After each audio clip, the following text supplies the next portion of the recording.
반갑습니다. 교사 아카데미 신약 5번째 시간입니다. 함께 강의를 시작하겠습니다. 오늘 주제는 예수님 하나님의 아들입니다. 침례를 받으신 예수님의 부분 5번째 이제 강의가 이제 진행됩니다. 함께 보도록 하겠습니다. 첫 번째 소주제, 침례 요한이 예수님의 길을 예비합니다. 마태복음 3장 1절에서 6절까지 내용인데요. 제가 먼저 읽어드릴게요. 그때 침례 요한이 이르러 유대 광야에서 전파하며 말하되 회개하라 천국이 가까이 왔느니라 하였으니 그는 선지자 이사야를 통하여 말씀하신지라 자라 일렀으되 광야에 외치는 자의 소리가 있어 이르되 너희는 주의 길을 준비하라 그가 오실 길을 곧게 하라 하였느니라. 이 요한은 낙타 털 옷을 입고 허리에 가죽띠를 띠고 음식은 메뚜기와 석청이었더라. 이때에 예루살렘과 온 유대와 요단강 사방에서 다 그에게 나와 자기들의 죄를 자복하고 요단강에서 그에게 침례를 받더니. 여기 이제 언급된 것 중에 하나는 바로 임박한 하나님의 나라입니다. 그 예수님도 그리고 침례 요한도 전할 때의 복음의 내용은 한 가지 주였어요. 바로 천국이 가까이 왔다. 천국 그러면 떠오르는 것은 하나님의 나라 그리고 하늘나라를 이제 언급하게 되는데 천국 자체는 성경에서 이제 두 가지 내용이 혼동돼서 쓰고 있어요. 하나님이 다스린 나라가 곧 하늘에 있는 나라이고 이것이 천국이다 라는 것을 이제 언급하게 되는 것이죠. 근데 여기 한 가지 내용이 더 플러스가 됩니다. 그건 바로 심판의 날이에요.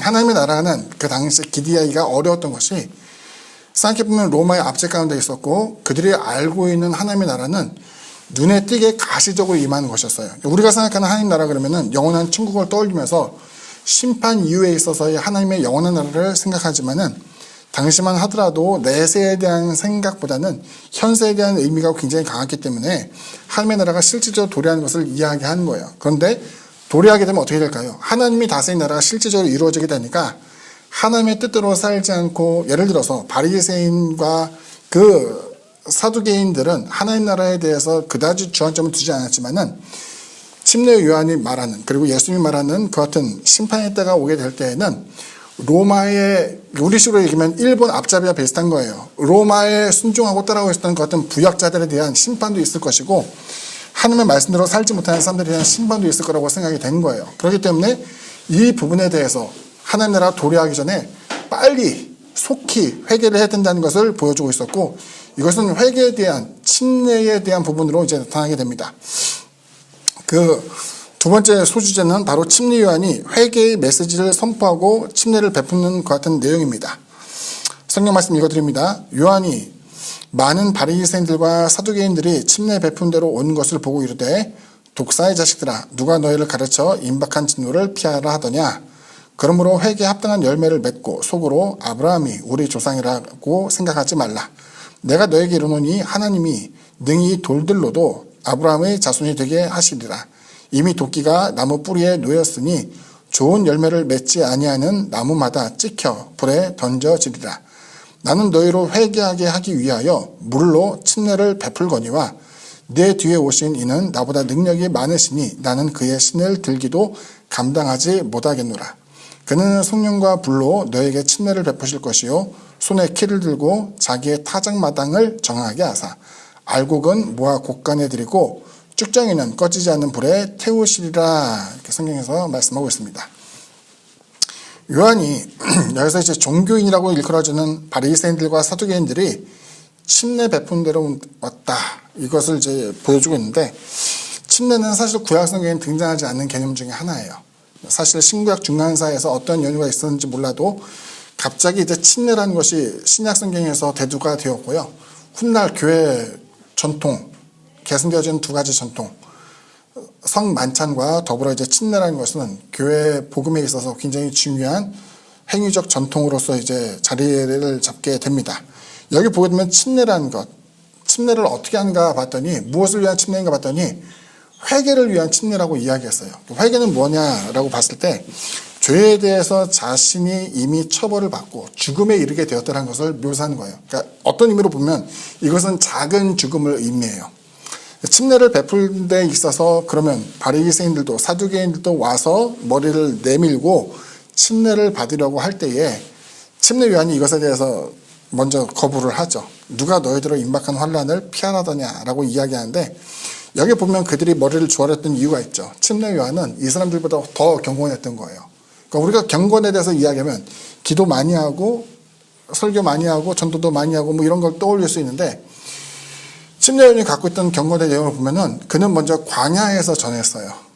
듣든지 아니 듣든지 분위기와 상관없이 말씀을 전할 수 있는 사람이었고, 그는 또 척박한 옷을 입었어요. 그러니까 낙타털, 그러니까 이제 우리가 생각하기에는 좋은 거 입었다, 모피 입었다라고 생각하겠지만은, 여기는 뜨거운 동네잖아요. 광야에서 모피를 입었다는 것은 어떤 것을 의미하냐면은, 사람이 만든, 그 당시에는 그 방직 기술이 발달하지 않았기 때문에 지금처럼 부드러운 옷을 만들기가 굉장히 힘들었다고 이야기해요. 그래서 가죽 옷은 사람들이 싸구려 옷을 입는 것으로 인식이 됐고, 낙타들은 더군다나 뻣뻣한 털이기 때문에 사람들이 별로 반기지 않는 털이었고, 음식을 보면 사람이 정성껏 조리해준 이와 같은 음식을 먹은 게 아니라 메뚜기와 석청을 먹었는데, 자연식 이렇게 생각할 수 있겠지만은, 메뚜기 안 잡히면 굽는 거예요. 석청 없으면 굽는 거예요. 그러니까 척박한 음식을 먹었던 거죠. 생각하건대 저처럼 뚱뚱하진 않았을 것 같고 굉장히 날씬했을 거라고 이제 생각이 돼요. 아무튼 그와 같은 모습을 보이게 되니까 바리새인도 사두개인들도 침례를 받으러 왔는데, 여기서 요한이 충격적인 이야기를 합니다. 뭐냐면은 평범한 회개가 안 된다는 거예요. 회개에 합당한 열매가 있어야 된다. 그리고 그 같은 합당한 열매, 회개의 열매가 없다고 한다면은 하나님의 심판을 피할 수 없다는 것을 이야기해요. 근데 이건 우리가 생각하기에 많은 문제점 혹은 갈등에 있는 요소가 있다고 생각하는 거예요. 뭐냐면은 우리의 구원은 믿음을 통해서 이루어져요? 아니면 행위를 통해서 이루어져요? 믿음이란 말이에요. 믿음을 통해서 이루어지는데, 회개에 합당한 열매가 무엇이냐라는 이제 질문이 대두가 되는 거예요. 회개에 합당한 열매는 행위라고 이야기한다면은, 우리가 알고 있는 믿음의 결과로서 구원이 주어진다고 했는데, 행위라는 것이 반드시 있어야 되는 것은 아닌가라고 생각이 되는 거예요. 가톨릭교에서는 이 부분에 대한 것을 연옥이라는 개념으로서 설명을 하게 되면서, 선을 행하지 않고 결실을 맺지 못한 부분에 대해서 성물을 갖거나 혹은 많은 봉헌을 하거나 연보함에 돈을 많이 넣는 것, 면죄부, 면벌부라고 이야기하죠. 그리고 이제 지금은 이제 종교개혁 시대 이후에는 그것이 폐지가 되었기 때문에 여기에 대해서 계속적인 무엇인가의 선행이 있어야만 된다라고 이야기를 하지만은, 여기서 이제 침례 요한이 이야기하는 회개의 열매는 우리의 행위를 강조하기 위한 것이 아니라 주님께 속해 있다면, 구원받은 사람이 맞다고 한다면은 자연스럽게 맺혀지는 열매라는 것을 보여주고 있는 거예요. 그래서 갈등에 대한 문제, 앞서 얘기했던 바 같이 은혜와 공로를 이야기할 때 기독교 복음은 철저하게 은혜를 추구해요. 공로에 대해서 이야기한 것이 가톨릭교의 모습이라고 하지만은, 구원을 이루기 위해서는 공로도 여기도 필요는 없어요. 구원은 먼저 은혜를 통해서 주어지게 되는데, 공로는 무엇이냐? 연옥에서 심판받지 않고 고통당하지 않고 바로 올라갈 수 있는 그 길이 있다고 한다면 그것을 위해서 선행은 반드시 있어야 된다라고 이야기하는 것이죠. 회개의 열매는 어떤 것이냐라고 보면은 설명했던 내용입니다. 은혜는 무조건 값 없이 주어져요. 그러니까 은혜 자체가 기프트, 하나님의 선물을 이야기하는데, 이것은 값 없이 주어지기 때문에 이것이 말 그대로 은혜가 될 수 있죠. 공로로 구원받는 것은 아니에요. 그런데 열매는 대단히 자연스럽다. 성령의 열매라고 할 때 중요한 것은 나의 열매가 아니에요. 성령의 열매는 무슨 뜻이냐면은, 성령을 따르게 되면 자연스럽게 맺어지는 열매를 이야기하는 거예요. 그러니까 우리가 열매를 맺을 때 어떻게든 내가 열매 맺어지, 이게 아니라 하나님께 속해 있다면, 그래서 하나님의 뜻을 따르고 있다고 한다면은 자연스럽게 분명하게 열매가 맺히는 것을 이제 이야기하고 있죠. 세 번째로, 하나님의 아들이 침례를 통해 자기의 백성과 같아지셨습니다. 마태복음 3장 13절에서 17절인데요. 먼저 읽어보도록 할게요. 이때 예수께서 갈릴리로부터 요단강에 이르러 요한에게 침례를 받으려 하시니, 요한이 말려 이르되 내가 당신에게서 침례를 받아야 할 터인데 당신이 내게로 오시니까. 예수께서 대답하여 이르시되 이제 허락하라. 우리가 이와 같이 하여 모든 의를 이루는 것이 합당하니라 하시니, 이에 요한이 허락하는지라. 예수께서 침례를 받으시고 곧 물에서 올라오실새 하늘이 열리고 하나님의 성령이 비둘기같이 내려 자기 위에 임하심을 보시더니, 하늘로부터 소리가 있어 말씀하시되 이는 내 사랑하는 아들이요 내 기뻐한 자라 하시니라.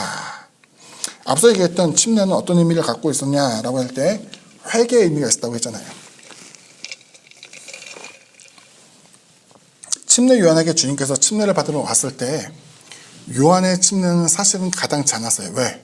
회개를 위한 것이었는데 주님은 죄가 없으신 분이었고, 경건에 대한 모습을 보게 되면 사두개인, 그러니까 바리새인과 사두개인이 침례 요한에게 나와서 침례를 받고자 했던 것처럼, 사실은 요한이 생각하는 생각은